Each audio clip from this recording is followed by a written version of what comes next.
मैं चरणजीत सिंह यूट्यूब गरीब के चैनल में आपका हार्दिक स्वागत करता हूं। आज हम आपके समक्ष एक कहानी प्रस्तुत कर रहे हैं जिसका शीर्षक है चिंता से मुक्ति।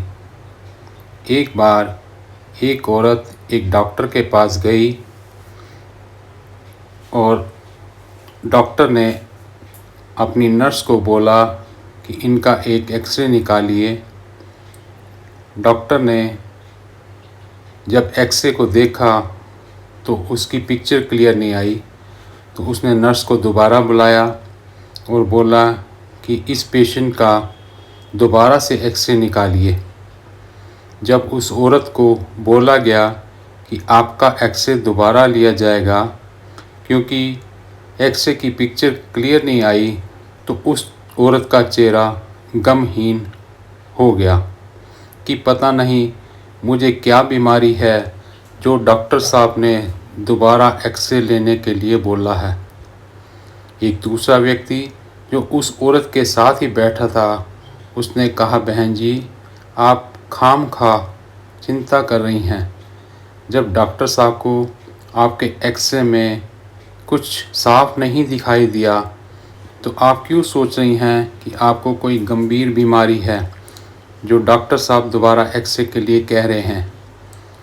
वह व्यक्ति उस औरत को बोला कि आपको भगवान का शुक्रिया अदा करना चाहिए कि आपके पास इलाज करवाने की सामर्थ्य है और आप अपना इलाज अच्छी तरह करवा सकती हैं। यहाँ पे कुछ लोग तो ऐसे हैं जिनके पास खाने के लिए पैसा नहीं, तो अपना इलाज कहाँ करवाएंगे। आप कम से कम डॉक्टर साहब के पास आए हैं और अपना इलाज करवा रहे हैं। आजकल वैसे भी अगर कोई बीमारी होती है तो उसका इलाज है। अगर कुछ ऐसा होगा भी तो दवाई से ठीक हो जाएगा, इसलिए आप बेवजह चिंता ना कीजिए। वैसे भी मनोवैज्ञानिक कहते हैं चिंता और डर हमारे शरीर की ओवरऑल पर्सनैलिटी के बहुत बड़े दुश्मन हैं। एक खोज के अनुसार हाई ब्लड प्रेशर, दिल की बीमारी और कैंसर जैसी जानलेवा बीमारियों का कारण चिंता और डर है। यह किसी भी तरह का हो सकता है। डर की समस्या तो हमारे अंदर बचपन से ही उत्पन्न हो जाती है। अक्सर हमने माँ बाप को देखा है कि बच्चों को कहते हुए कि सो जाओ नहीं तो भूत आ जाएगा, यह काम मत करो नहीं तो बाबा पकड़ कर ले जाएगा, यह खा लो नहीं तो मैं पुलिस को बुलाऊंगी। अक्सर हम तो यह बातें जाने अनजाने में बच्चों की भलाई के लिए करते हैं, लेकिन इसका असर विपरीत ही पड़ता है और वह बच्चा जब बड़ा होता है तो इन्हीं सभी चीज़ों के साथ अपने मन में इस भावना को लेकर बैठ जाता है और अंधेरे या अकेलेपन से डरना शुरू कर देता है।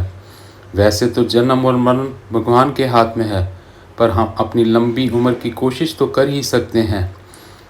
अगर हम अपनी लंबी उम्र और स्वस्थ चाहते हैं तो हमें इन 3 चीज़ों का ध्यान रखना पड़ेगा। एक तो हमें शांत रहना सीखना पड़ेगा, दूसरा धर्म कर्म के कार्यों में अपने आप को जोड़ना पड़ेगा तथा तीसरा चिंता रहित रहने का प्रयास करना पड़ेगा। उम्मीद है आपको यह कहानी पसंद आई होगी। जल्द ही मिलते हैं एक नई कहानी के साथ। आप अपना बहुत ध्यान रखिए। नमस्कार।